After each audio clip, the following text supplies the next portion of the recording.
everyone, and welcome to Not Just Numbers, Honest Conversations with a Financial Advisor and Lawyer. I am Madison Demora, and I am here with Mike Gary.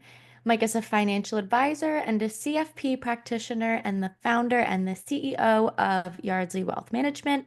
He is also an estate planning lawyer, and his law firm is Yardley Estate Planning. Hey, Mike. Hey, Maddie, how are you today? Good. How are you? Good. All right, so today we are going to discuss an article from the Wall Street Journal, and it is titled When Making a Living Will, Talk to Your Loved Ones. And this is by Ashley Ebling. Alrighty, so I will read a summary and ask Mike some questions.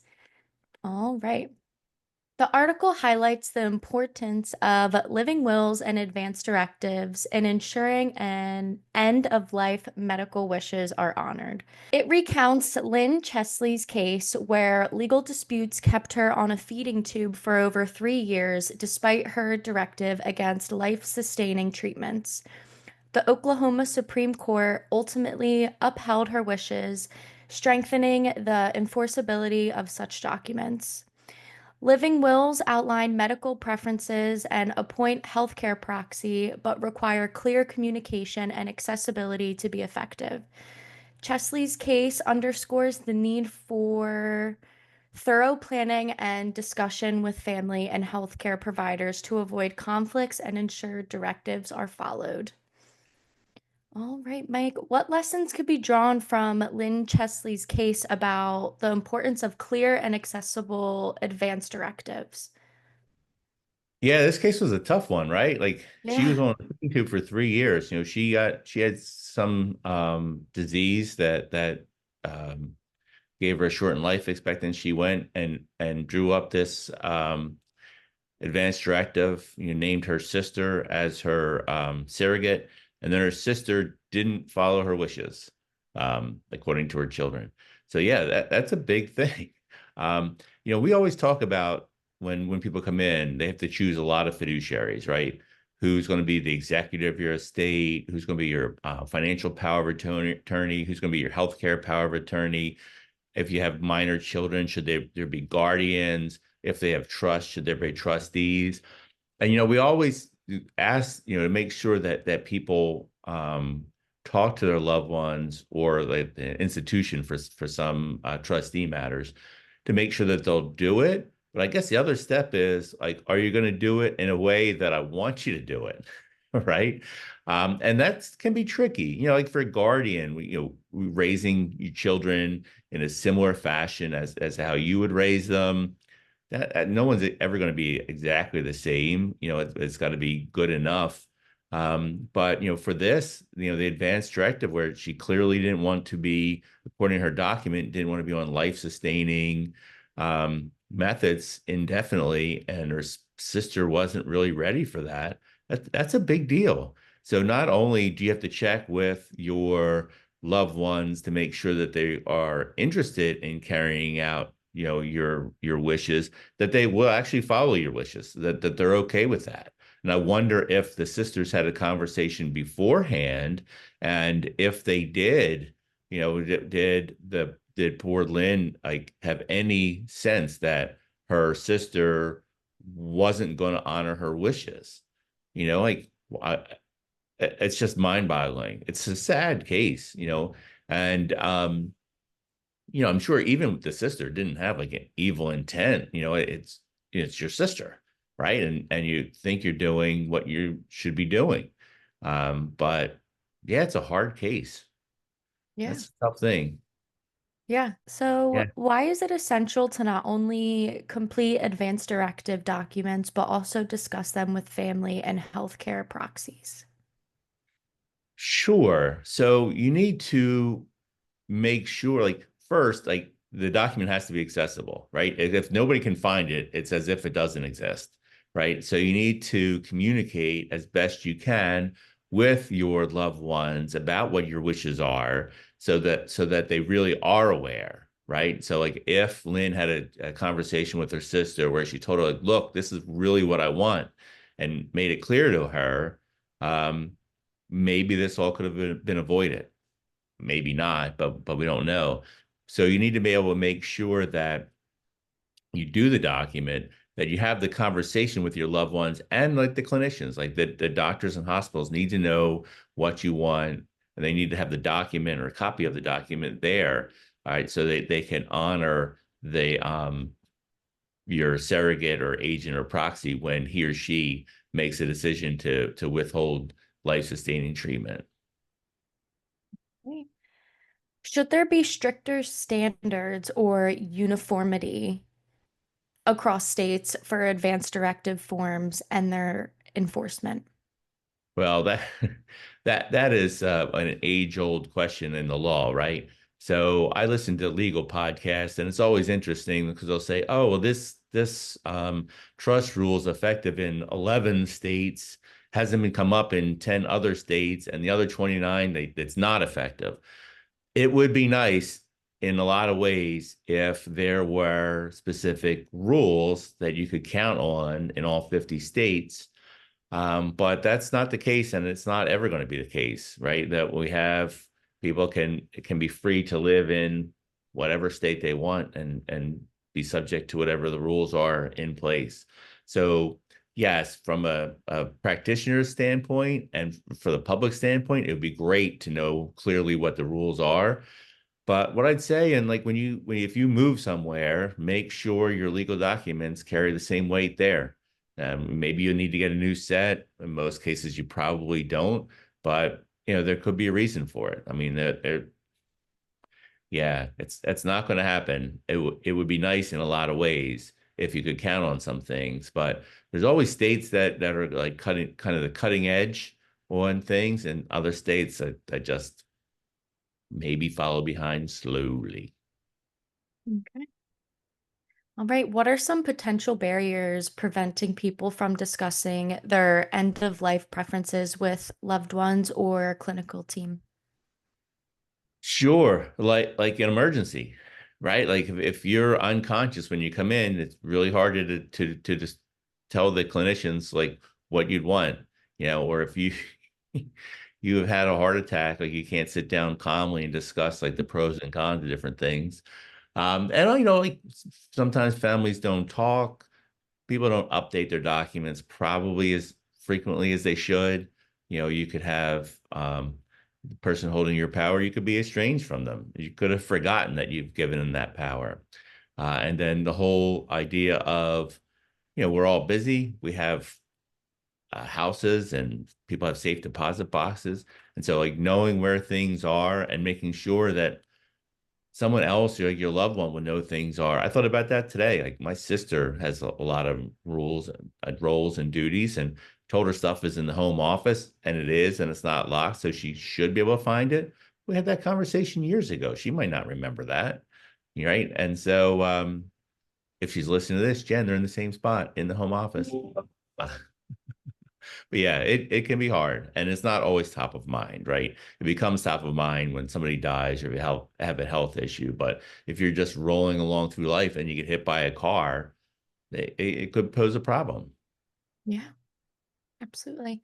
What lessons can be drawn from Chesley's case about the importance of clear and specific language in advanced directives? Yeah, so that one of the things we talk about a lot in the advanced directives, in Pennsylvania, one of the last questions on the form of a lot of issues is whether the agent has to follow your wishes or if they're just guidance. And what is better really depends on the situation. Most of the time we have couples come in and they're pretty clear on what they want, and each other knows what they want, but then maybe their kids aren't as sure, and maybe their kids are younger, right? So maybe their kids are 18, 20, and 22. And so maybe they should still have their siblings um, make those choices for them.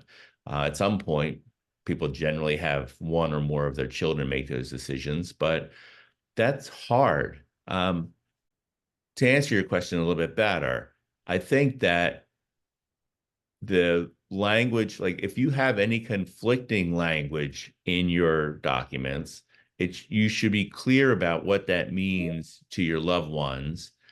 You need to make sure that they know. Now we talk about that when people come in. And for the most part, people are pretty clear that they want things a certain way, and there's not really too much conflicting information in them. And so when people have to choose whether the agent must follow their advice, their proxy, or whether it's just guidance, I say for the most part, it probably doesn't matter for the spouses, but maybe it would be a good idea to make like your adult children follow your wishes because they would be more inclined to not be sure, right? If you're in your 50s and you say, "Hey, I don't want this," but your child is 23 and they have to make that choice, and you've given them the choice to change it, that that could present a problem, and maybe you need different instructions for whether it's your spouse or your children. But the main thing is you need to be clear about what you want in your documents and then talk to your loved ones about it so they understand. And then if you have any kind of planned procedure, make sure the clinicians have a copy of your document in case something really bad happens, they know and that they could take the immediate action and they're not waiting for somebody to find something or not find something and then throw the whole thing into chaos. It's a great Yeah, question. Thank absolutely. you. Yeah, I totally agree. And I could see it being an uncomfortable conversation to have with your family members. So, Sure, yeah. sure. Do you maybe have any advice for people in Yeah, that talk to them, situation? right? The Just talk. holidays are here. Talk to them. Show them the document. Maybe the kids don't know what the documents look like. Um, Most 25-year-olds haven't seen 100 of them like you have. It's So, true. yeah, so it would be good to have those conversations. Maybe at birthdays or family get-togethers, take the 10 minutes to talk about it, right? And spend the time. And certainly the older you get, the more important it becomes, Yeah. right? So yeah, take the time. You're doing your loved ones a giant favor by bringing up the topic so Yeah. that when the time comes, they can remember you saying it, they can remember seeing the document, practically have had a dress rehearsal, make the whole thing go much, much more smoothly. Yep. Great advice, Mike. Thank you for that. Thanks, Maddie. I Oh, appreciate that.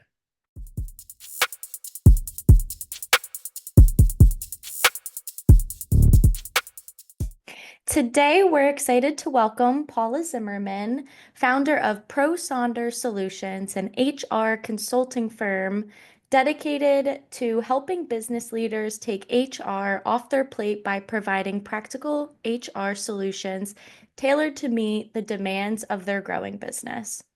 With over 2 decades of experience in HR leadership and a background as an employment attorney, Paula has worked across industries like technology, manufacturing, and nonprofits.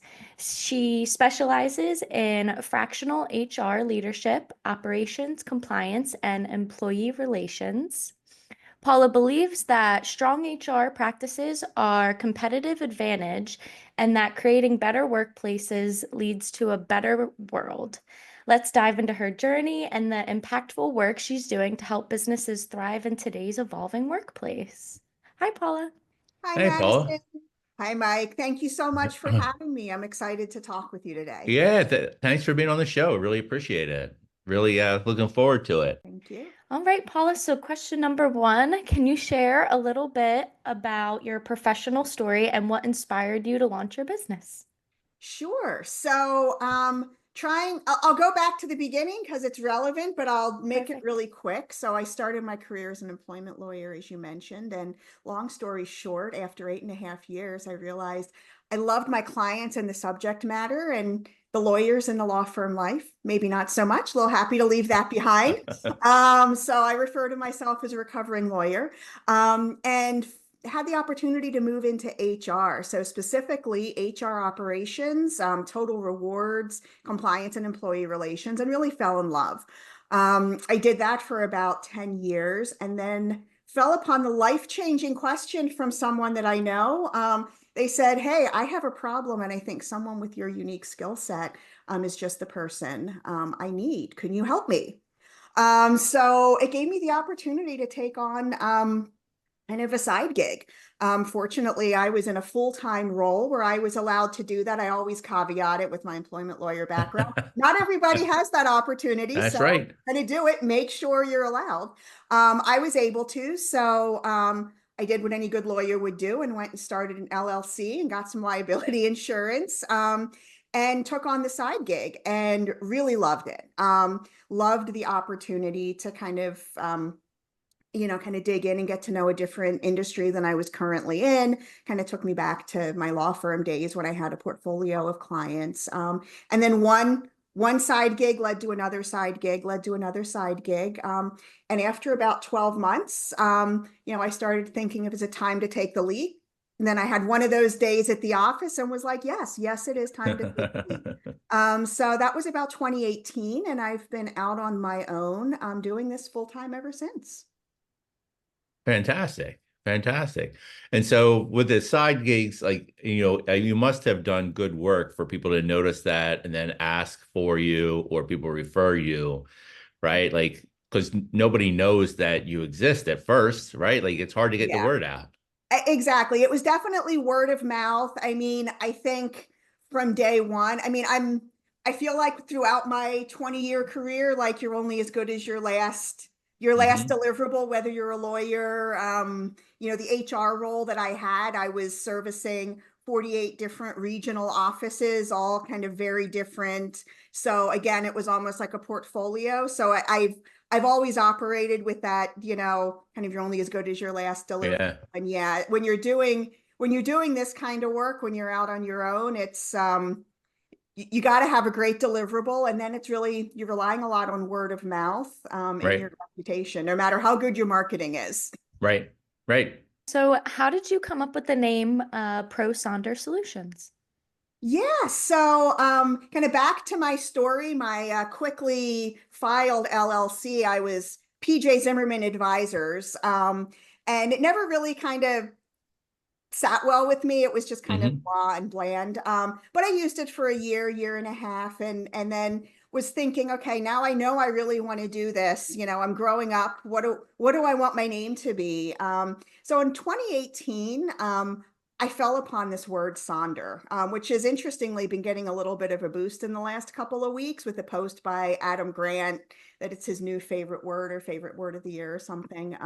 But it really resonated with me when I found it, because what it means is it's the realization that everyone around you, each random passerby, is living their own life. It's vivid, it's complex. They have all of their own kind of ambitions, friends, routines, craziness, all of that. And it encapsulates kind of this idea of understanding and being open to other people's experiences, even though they might seem like kind of background characters to you and people that maybe cut you off in traffic or is in front of you in line at the Starbucks. And when I found it, I was like, this really encapsulates kind of why I love employment law, why I love employment work, why I love HR. So reflecting on that, I was like, oh, maybe I can use this in my business name. So I kind of played around with different iterations and versions. So kind of landed on ProSonder because I support the idea. And then solutions because I'm, doing HR consulting. I'm going to help you solve your problems. And here we are, a name change in 2018, 2019, and it's kind of stuck ever since. I love that. That's a great story. It And, is. and Adam Grant is awesome. I've seen him speak a Yeah, couple of times and read one or two books and follow on LinkedIn. Yeah, yeah, he's really yeah. something. Yeah, he's got some great ideas and really and a really approachable thinker in the space. Yeah. Yeah. Yeah, that's so sweet. I love that. All right. So you mentioned that getting your people practices right is a competitive advantage. Can you share an example where fine-tuning HR strategy significantly impacted a business's success? Yeah, I think there's so many opportunities for HR to play a role in business, and I know we'll talk about that in a little bit. But the one that really comes to mind is a recent project that I did with a business team to create a sales commission plan. HR plays such a significant role in compensation and total rewards. I mean, every company, it's your biggest line item. No matter what company you are, what you're paying your people is huge. Especially your sales folks, if you're in that kind of a business. And for this client, the comp structure that they had in place wasn't aligned with their current business model. It was a legacy, it was kind of cobbled together, which often happens, with my clients that are kind of growing quickly, doing M&A deals, things like that. And essentially it was leading to disgruntled salespeople. It was incentivizing all the wrong behavior, both for their own compensation, because when you're in sales, you get paid on how you execute. So they want to get the most they can. And for the business, you want to incentivize the right outcomes, and their comp plan was incentivizing all the wrong outcomes. So I sat down and worked with the business leaders to really understand kind of what they were trying to accomplish, because in setting a sales comp plan, and sales comp in particular, because it's so tied to kind of goals and outcomes, but so much of HR is really understanding kind of the directions you want to go. So the conversation that I had with this particular team was really understanding what did they want to incentivize? Were they, looking to incentivize driving sales? Sometimes, you're incentivizing cutting costs, and those can be conflicting. Are you incentivizing having working capital? What are your long-term and short-term goals? Sometimes they can work in conflict if you're incentivizing certain short-term behaviors with your comp plan, but it doesn't really align with where you want to go long-term. So in this particular situation, I worked with the business team to really dig in and dive deep to understand what they were doing, where they wanted to go, what their challenges were, and then put together a sales comp plan that really drove their team towards those outcomes and incentivized their financial performance in those directions. And the result was you had happier sales folks, because they were making more money, and it was clear to them. So they knew where they were going to have to work to make more money, where they might be wasting their time. The business was thriving because you had people moving in the right direction towards their business goals. And at the end of the day, it really helped the sales team and the business leaders, be invested in the business and be invested in the outcomes. They felt like they were, being valued. They were partners really in getting to those goals and outcomes, rather than just kind of having this kind of archaic, hard to understand structure thrust upon them that, kind of they felt like they were spinning their wheels a little bit. So they had the objective targets they needed to judge their performance, that led them to their compensation, that led to increased sales goals and business outcomes, which made everybody happy. So I think that's one of those places that HR can really play a valuable role. Bridging, in bridging the people with the business, in that way. Yeah, that's a great result. Thanks for sharing that. It's, in some ways it's such a basic thing, right? Right. People respond to incentives, but then like, how are they going to respond, and what incentives, and putting something in place that is good for the business and for the employees, right? To make it thrive is a hard thing to do. Yeah. Years ago, in between doing this and working as a lawyer, because I guess I'm partially recovering, right? Because I still do estate planning, but it's, not a big part of my day. I worked at Merrill, and they changed the compensation plan all the time. I was only there 3 years, and it was different all 3 years. And, in that situation, people responded immediately to whatever the changes were. And so the company really had to think out what they were doing, and did some things that seemed smart and some things that seemed pretty silly. But, people are, in a hyper competitive area like that, people are going to respond. So the company has to be really sure. I think too often we see companies that's like a bad Dilbert cartoon, like some idiotic management thing that sounds good when a committee does it, but then, it just does not work for the company or the employees, and makes everybody less happy. So that's great when you could get a big win like that everybody's happy. Thanks for sharing. It's awesome. Wonderful. All right. So your services span from startups to global companies. How do you tailor your HR strategies to meet the unique needs of businesses at different life cycle stages?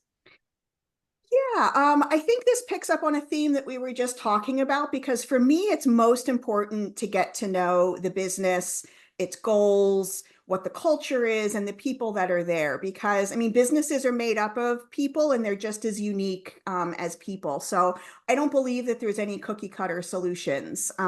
So it's really easy for me to kind of take my skill set with that mindset and really kind of plug in to different industries and different places in the life cycle. I was joking with a client recently that I was inspired by the Anna Karenina opening line, all happy families are alike and each unhappy family is unhappy in its own way. I don't think I botched that sentence too bad.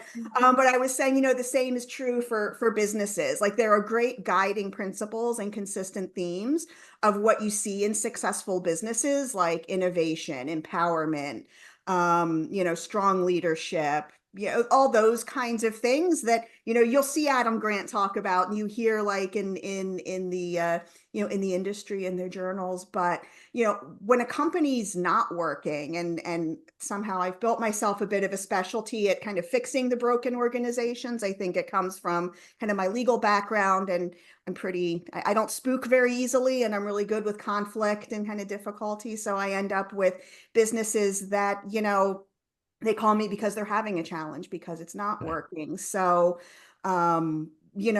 those are all the, kind of unique set of problems and circumstances that contribute to that dysfunction, making each kind of unhappy business kind of unhappy in its own ways. So it's really important to understand, the goals and the culture and the personality. So, an example that comes to mind is I did some recent kind of, I'll call it culture reset work. But basically some companies were having some issues, kind of similar issues, but one was a nonprofit and one was a publicly traded international company. And they were kind of having the same issues and kind of the same themes across like lack of trust, leadership challenges, really disincentivizing their employees. But as you can imagine, what it looked like in practice was really vastly different. And the fixes were vastly different, right? To get to the same outcomes of kind of building that trust, building the collaboration, growing that strong leadership. So, what works for kind of my tech and SaaS company clients, doesn't necessarily work with my, manufacturing clients or nonprofit clients. So for me, this is the really exciting part of what I do, which is kind of getting to know new industries, people, places, and kind of taking my kind of bag of skills and kind of ability and knowledge and again, comfort with kind of getting in and kind of bringing some order to the chaos, across a wide portfolio of clients. I was going to ask you if you had different kinds of specialties, but it sounds like you work with all kinds of different firms. And I do want to thank you for for being the first one to quote Tolstoy on our podcast. Like it had to happen at some point. Like who knew that when that was going to be? Yeah. Leadership development is a big part of your work. What are some of the common traits or practices that distinguish high-performing leaders? Yeah, so I thought about this because I think there's a lot of one of the things that I always get kind of annoyed about is people kind of the words that just become buzzwords in Mhm. business. So I'm going to try to stay away from those. Or at least kind of describe them, more tangibly. So the first thing I would say is self-awareness. I think it's really important for leaders to be aware of how others see them, how they impact others. So sometimes people talk about your wake as a leader, like really understanding how it is you show up. The next thing I would say is comfort with conflict. So going back to what I said earlier, that, I kind of tend to find myself in organizations that kind of aren't working or, have a little bit of dysfunction. A lot of that dysfunction comes from kind of unaddressed conflict. Mhm. So I could go on about this all day, but, as a leader, you need to know when to make decisions. You need to understand sometimes you need to be the quote bad guy. Doesn't mean you need to be a jerk, but you need to be clear, you need Right. to be decisive. And I think a lot of leaders aren't comfortable doing that. And that's where some of Sure. this dysfunction creeps in. Authenticity is a big one that people talk about. And for me, it's really just kind of being honest, being open, being yourself. Like I would much rather fail as as who I really am rather than try and succeed, with kind of Hmm. the mask on or as someone else. And especially younger leaders that I work with, a lot of them are trying to quote, be the leader.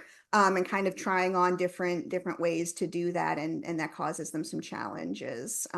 Curiosity, I think, is really important. So for me, one of the biggest, asking the right question is some of the biggest, one of the most important things I can do. Probably from the beginning of my career, starting out as a lawyer, but really, knowing kind of, well, what do you want the outcome to be? Or tell me more about that. Like keep people talking, because usually the first thing you hear isn't what you really need to hear. So getting comfortable Right. with that. And then I would say the last thing is, especially in HR, and leadership on a whole, but is knowing that you're there to make money. Right. I see a Wait, lot of why? folks like being afraid to like kind of connect things to money, or being like, we're there to be profitable. Like, oh, well, it's such a good idea, or it's the right thing to do. And, we want to treat people well. And that's all right. Yeah. But at the end of the day, you're in a business, you're there to make money. And if you don't do that, you don't have a business. This is true for my nonprofit clients too. If you Right. don't have the revenue coming in and you're not managing it well, you're not going to be able to help people. So I think it's really important to think about that, especially in the HR function, because I think a lot of HR folks kind of can miss that piece. And I think especially as young leaders, really understanding how do you connect back to business goals, being really important. Yeah, I think that it's sometimes from my own perspective, and I could be totally wrong about this. I feel like maybe it's easy in the HR function to kind of get lost on the fact that you're in there to make money, because they're not trying to bring in revenue. They're not like closing deals. They're doing stuff like to make the corporation or a company, whatever, function better, but not necessarily focus on the bottom line like that. So it's a good reminder that it Yeah. is really important. And when you're And talking that's, about the traits of leaders, conflict is the one I really have the hardest time with. I have to say, no problem being authentic. I'm decisive, but grew up in a different. I'm 57. Grew up in a different time, right? People are harsh all the time, right? It's just yeah. normal. And I've been trying purposefully to be nicer. And now it's trying to balance like being nice with like being firm and making the right decision for the company. And it's something I personally have to work at. I know it's something that is important. And yeah, it's who I am, I guess. And there's not a whole lot of conflict because I'm the sole owner and I'm the boss. So like it's not, it does make some of those things a lot easier.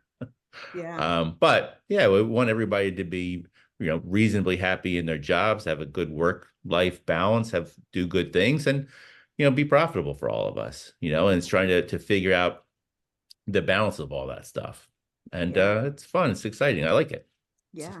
All right, with workplaces evolving rapidly, what do you see as the biggest challenges HR professionals and businesses face today? So I think the first one that comes to mind is one that folks have been talking about for a couple of years now, but is still really hot, is remote and flexible work. People, at the end of the day, people want to be able to work remote, have a flexible and remote work schedule. I'm continuing to see clients with kind of strict hardline in office or return to offices having a tough time recruiting. So that doesn't mean you have to be remote first. What I tell clients is make your office time meaningful. So we're really Hmm. in a time where we're redefining what it means to work in an office. Understand kind of the different impact across your various constituencies, across generations, across ability and disability, across where folks are in their life cycle, et cetera. And what I always say to clients that are feeling the tension, because many of my clients are feeling this tension. I have a few that are remote first clients, which is a whole different kind of tension. But most of my clients are like, we need people in the office. We want people in the office for some period of time. And, my best recommendation for them is to have clear guidelines and those firm guidelines, and flexible policies. So, have your standards of maybe so many days a week or so many days a month in the office, and have some flexible ways to kind of get there. Make sure you're bringing people back, not just because you have a lease that you're paying for and there's nobody in the desk, but what does it mean to have people in the office and what do you want them to do there? So are you going to have kind of standard work in the office days? So you're not coming into the office and being the only one there. You're coming in and being able to have some of those meaningful conversations. And then thinking about the compliance perspective. So I do have some work from anywhere or hire from anywhere clients, which sounds great in theory, but then they realize that they went from having 100 employees working in 2 states, Pennsylvania and New Jersey, to have 100 employees working in 15 states with 1 or 2 digital nomads. And what does that mean? So you've just taken your HR administration and compliance from something that's pretty easy to manage, 100 employees, 2 states, to something that's really, really complex. When you have Right. every state you adds complexity, and God help you if you go to California and all of those kinds of things. So really thinking through those things. So that's the first one. Secondly, I'll say AI is on the top of everyone's mind. So I would say I think that's going to be a big conversation in 2025. There was, I'm going to do a LinkedIn post about this in a couple of days, but there's a recent study by Slack that shows CEOs and business leaders, 97, 96, something like that. High 90% of them that were surveyed are investing in AI. They want to use AI to kind of automate and move their business forward. And about 50 to 60% of employees are afraid of using it because they think their boss is going to think they're lazy or they're stupid or they're cheating or something like that. So it's a big disconnect. So back to the idea of making sure you're incentivizing the right outcomes. I see a lot of companies that are afraid of AI on one level and putting in restrictive policies. If you can't use AI, you have to get all of these, going to go through these gates to use AI, which is important because you don't want people uploading confidential information to Right. ChatGPT and things like that. But the policy is focused on kind of the negative and the protection, whereas on the other side, you're kind of putting in a lot of investing money to use AI, and you're not really kind of telling the story and connecting the dots in the right way. So kind of focusing on what that means in 2025, particularly from an HR perspective, because you're going to be the ones helping to bridge that gap between the business and the employees of how to get folks to really use the big investments that companies are making in this technology. Right. Right. Yeah, the remote flexible work thing is a hard challenge. We our company is small enough that it's not too bad, right? And nobody's in the office 5 days a week other than there's a handful of clients that we meet on Fridays, right? So we'll ordinarily work from home on Fridays.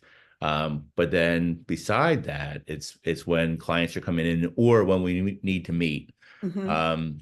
And yeah, it's hard because you want to be reasonable and fair. And then, we also pay all this rent and like we're starting to get pretty full. Mm-hmm. But the thought of like paying to go somewhere bigger and all the improvements you would need to make the space ours, where we're only full about 6 hours a week, that's a hard one. Yeah. Like any afternoon here, it's not that crowded. And so, um, Yeah. everybody's doing good work and we're all located in Pennsylvania. So from an HR standpoint, it's not so bad, but, yeah, it's an interesting challenge. Matt, do you know anybody whose boss encourages them to use AI in their job? With Yes. podcasting sometimes, yes. Yeah. Yeah. Yeah. Maddie uses it sometimes to help get some ideas, review articles, right? Like Yeah. send like a long Mm-hmm. article. I'm like, hey, can you look at this? And sometimes I'll give her like a 2-page article, and it's like, okay, maybe we could summarize this a little bit, and then Yeah. get some better ideas from it. It really helps with a lot of that flow. Yeah, absolutely. I mean, I think there's a lot of benefit for, I mean, even using the big publicly available like chat GPTs and things like that. I mean, if you're not putting confidential information up there, I mean, Right. it's a great way to, I mean, for me, it's a great way to just start writing and not look at the blank page, because you can go Yes. into chat GPT and like, I want to talk about, helping people get more comfortable with conflict. And it'll give you something to start with. And Ideas. it's like, Yes. Yeah. some people make the mistake of then just taking that and kind of using it. But, a smart way to do it is then you kind of, as you said, it gives you ideas, it gives you a place to start, Yep. it helps prompt your thinking. I mean, it can be a great kind of back and forth way to use it. So I think there's a lot of positive ways to use even the kind of broad, generally available Hmm.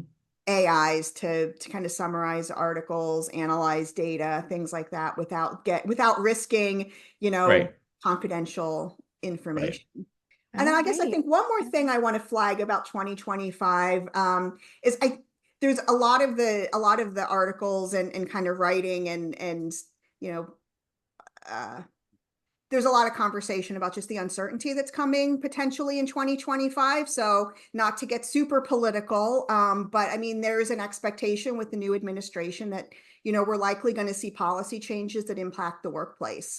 Yeah. We're already seeing some not related to the administration change directly, but there was the anticipated change to the FLSA overtime rule that was going to raise the threshold. So at risk of requiring more people to get paid overtime, that was just put on pause. So their employers kind of dialing back changes they were going to make. And, people who think and write about these things, a lot of them are, predicting some of the changes that we could see coming to the workplace at the federal level. So there's that. And then we also know that if the federal government makes changes, then states might react and Hmm.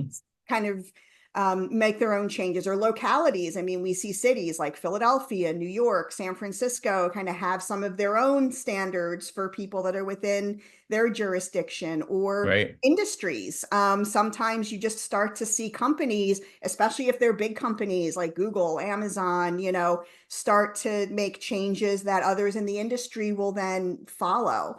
So I would say for employers, it's just really important to kind of stay in the know.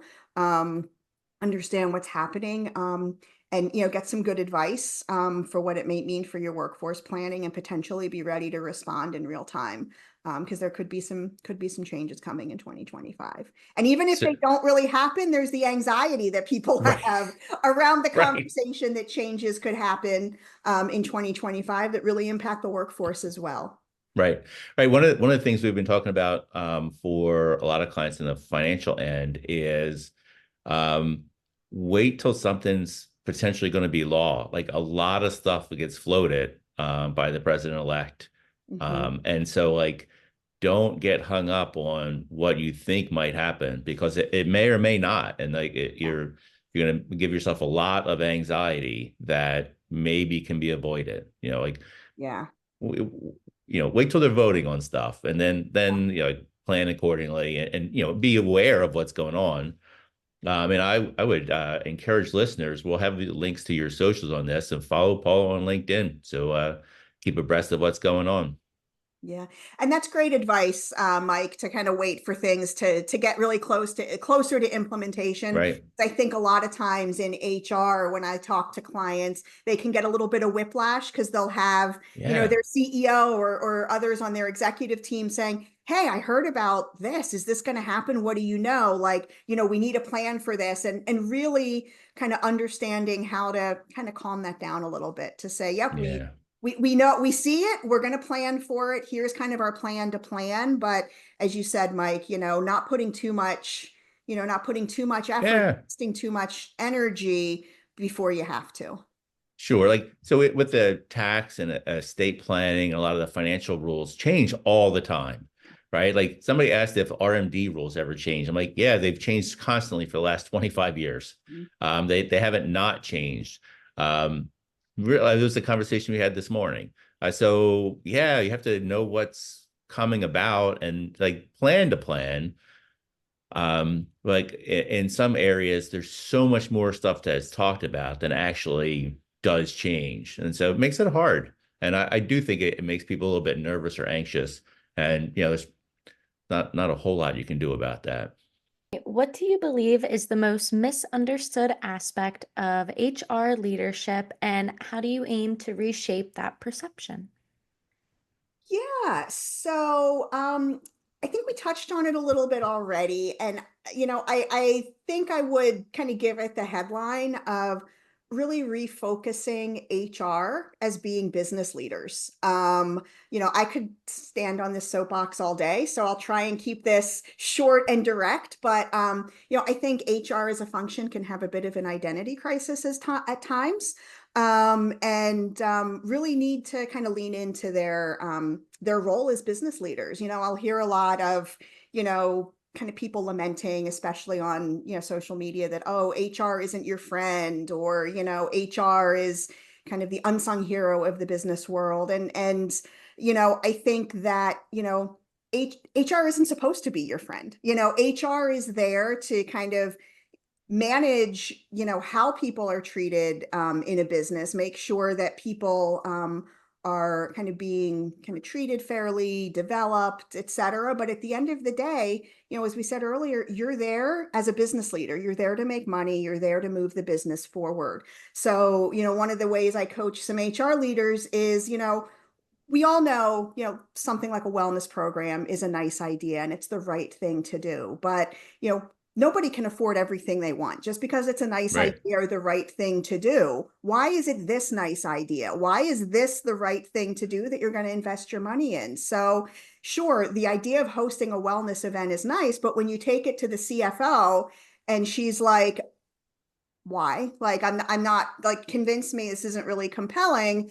You want to have data. You want to say, this kind of program can, and I'm kind of making this up, but the data is out Sure. there, can reduce the cost of our medical plan experience by 1% per year. Or at the end of the year, you say, hey, remember that wellness program we did? It saved about $350,000 in medical plan cost. It reduced our absenteeism rate by 4%, things like that. So not being afraid to lean in and putting dollars and data behind the right thing to do. Like, dollars and data don't kind of make it less of the right thing to do. And I think sometimes HR leaders kind of don't want to talk about that. They want to kind of just move forward and kind of focus on kind of the fairness, or kind of the right thing to do. But Right. again, you're a business leader. You can care and you can be fair, which is what HR is there to do, and treat people fairly. But you're also there as a business leader. You have to understand how the business works. You have to understand what your incentives are.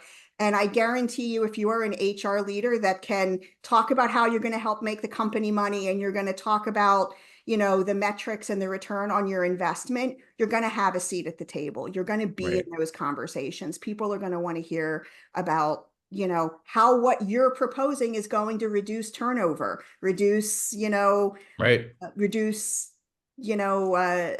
all kinds of different costs. So I think that's one of the most kind of misunderstood aspects of how HR leaders can plug in and be really effective as business leaders. That's great. Thank you. Really good. All right. If you could give one piece of advice to business leaders looking to improve their HR practices, what would it be? I think I would say get the foundations right. I feel like sometimes HR is the last, kind of the last piece to be addressed. And maybe it's Right. related to what we just talked about, is HR kind of not necessarily kind of being seen as a business leader, kind of connecting their work to those metrics and their cost and ability to drive profitability. But kind of building strong strategy and operations are really important for any organization, even smaller organizations. Sometimes I get the questions of, I only have 75 employees, do I need to think about HR? Yes, you do. Yes, you do. Yeah. You might not need, a full sophisticated CHRO on your team, but you need to be thinking about your people practices. So, making sure that what you're putting in place for your people supports your culture and goals. I think be guided by common sense. And we touched on this a little earlier, that, sometimes you can have these really complex kind of policies and processes, especially if you're taking cookie cutter things off the box that just really don't work when you kind of look at them and you're like, a person didn't build this. Like one person, like how is somebody going to kind of engage with this? So, always ask yourself, does it work? Like, are people really going to be able to engage with this? Kind of keeping fairness and equity in mind, creating those kind of strong practices that allow that flexibility, but people want to feel like they're treated fairly, even if they don't Right. get what they want. I've found a lot of times if people feel like they're being treated fairly, they feel like they were heard, they might not be Mm-hmm. happy with the outcome, but they're going to be a lot less angry. Right. And be able to swallow it easier. And then I would say lastly is as you're building those foundations, really take the time to test your investment and practices. One things I see with a lot of companies, especially those that are growing or going through a lot of M&A deals and things like that is, they can change really quickly and kind of chase the new bright shiny toy of, oh, we need a new tech system, we need a new practice, we need to redo our comp philosophy. It's important to monitor things and make tweaks if they're not working for you, but sometimes you just kind of need to let things sit and breathe a bit. I have a Mm-hmm. client that put in a comp philosophy a couple of months ago, and they're already talking about like, oh, well, I don't know if it's really going to work, we're going to need to do this, that, and the other thing. And it's like, but you haven't even been through a cycle yet. Like, what are the concerns? So back to my curiosity, tell me more. Like, where is this coming from? What's making you think that there's something that might not be working, and let's address that. But sometimes it's always not the bright shiny new thing that you need. It's really kind of testing and adapting what you already have as you're Right. building. Right. Right. Very well said. That sometimes the bright shiny thing is great, and other times like you don't really need it. Like Yeah, what purpose does it serve? No, exactly. that's good stuff. Made me think about something that a situation we had in here where I think somebody was a little unhappy about something, and then when I had a conversation with her and told her the metrics we used to come up with the compensation plan, um, I think that she realized that like it wasn't just like throwing stuff out. Like we use a Schwab survey for other advisors in our area, and we pay at the 80th percentile, and for firms in a like thing. And then when she heard all that, she's like, "Oh, okay, like that Mhm. makes sense," and that's good. Yeah. But yeah, I think that you know it's hard to always know when someone feels that they're not being heard or understood, right? And so Yeah. and I'm not, it may be surprising, but I'm not really an outgoing guy. Like I would tend to gravitate towards the computer or a book or a phone. And so I don't always know. Like my wife saves me on social cues all the time.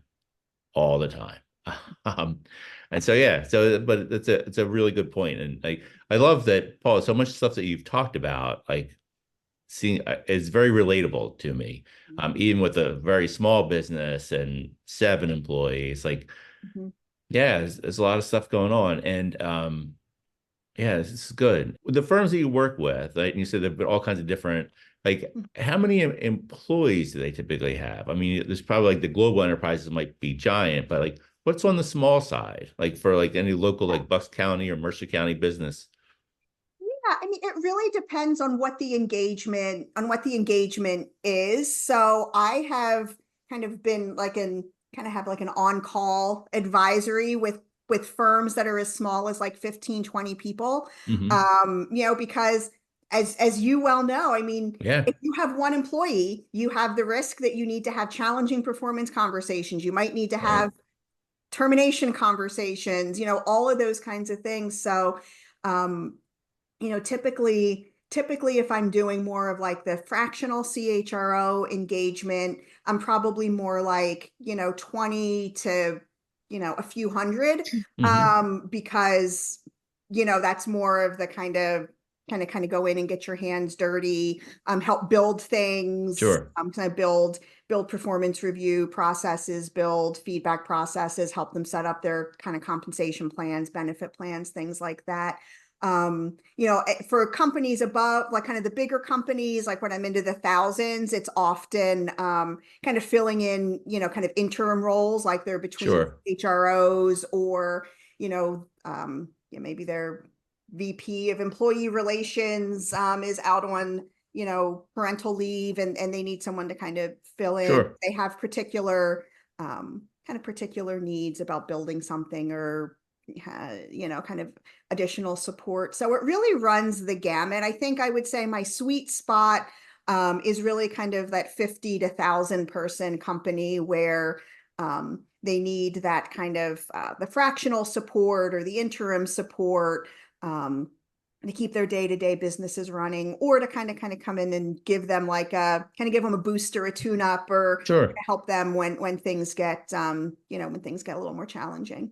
Okay, that sounds great. So, and I'm glad you said that the scope of the engagement could be really varied. There's a lot of different parts of HR that maybe the firm can't handle some aspect for some reason and needs ongoing fractional help or interim help if there's somebody's out for some reason or something. Well, that's great.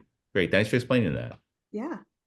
What is a recent success story or project that you are particularly proud of? Yeah, so I think this actually might extend the conversation that we were just having a little bit. So the first thing that comes to mind is a client that I started working with a while ago, I would say. A few years ago, they were being purchased by a PE firm. So they were being spun off by their parent company. So the CEO brought me in because all of their HR folks were staying with the parent company and they didn't have any HR person to help them through kind of the M&A deal and kind of manage the people they were bringing with them. So kind of went in to help the company move through that purchase, being purchased by the PE company. They kept me on once the Mhm. PE company bought it. Then while I was there, I navigated a CEO transition. The CEO that brought me in exited, the new CEO came in. That CEO decided to keep me on, and I worked with him and the leadership team to really build the team and reorganize the business. They had a couple of M&A deals then that they were already planning. So kind of worked through those additional M&A deals, moved to have a global footprint, built that global backbone out, and then hired my replacement. So hired the CHRO that was going to come in behind me to replace me, and then kind of build the team out from there. So why I love it is I still engage with them. So they have like a fully staffed up HR team. They're continuing to grow. And I still kind of dip back in with them a couple of times a year for various projects. I mean, I know the company. Interestingly, I built many of the processes that they've now scaled with them that they're still using. So I can ramp up really quickly and easily. I mean, I'm proud that I feel like I can ramp up pretty quickly with any new client, but this client isn't really a ramp up, and the people know me and the leadership team knows me. And for me, I love it that, it feels great to see how they've grown. I mean, they're, multiple sizes larger than when I was working with them, which is great. And for me, this is really the essence of kind of what I do and kind of the fractional HR model. So you can dive in for a purpose, you can dive in and kind of stay with the company longer term. So with that first span, I was with them for a little over a year while I was kind of navigating the sale, the transition, all of that.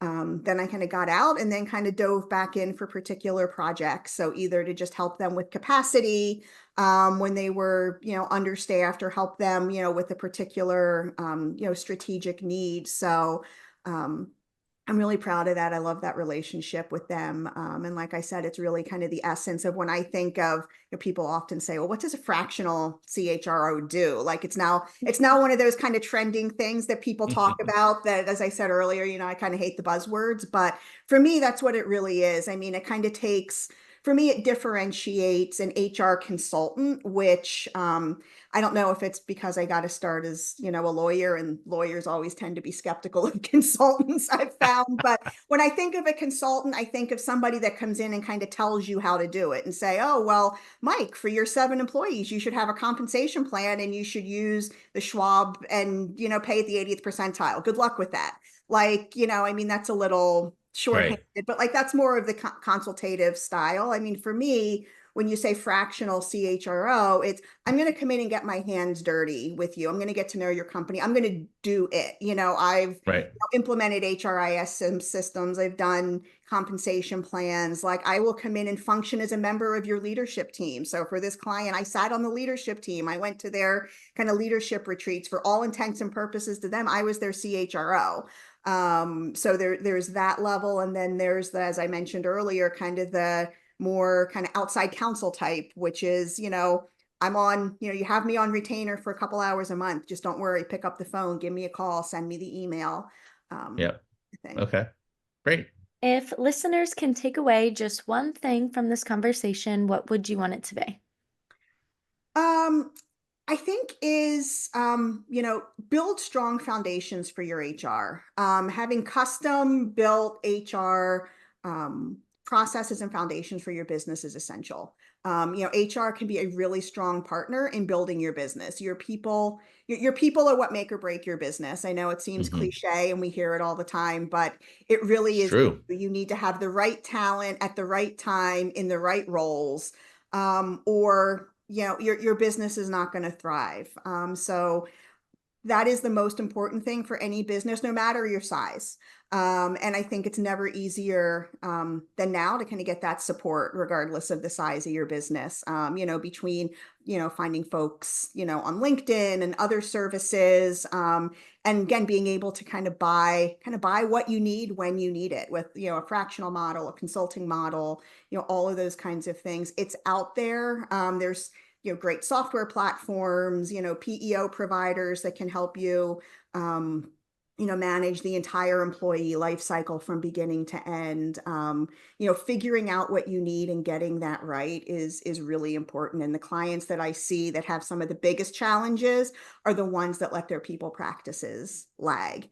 And Okay. then they kind of see the symptoms of kind of, exiting talent, not being able to get talent, not being able to achieve their business outcomes. All right, Paula, just one more quick question. Where can our listeners learn more about you? Um, they can follow me on LinkedIn at Paula Zimmerman, or they can check out my website, www.prosonder.com. Wonderful. Excellent.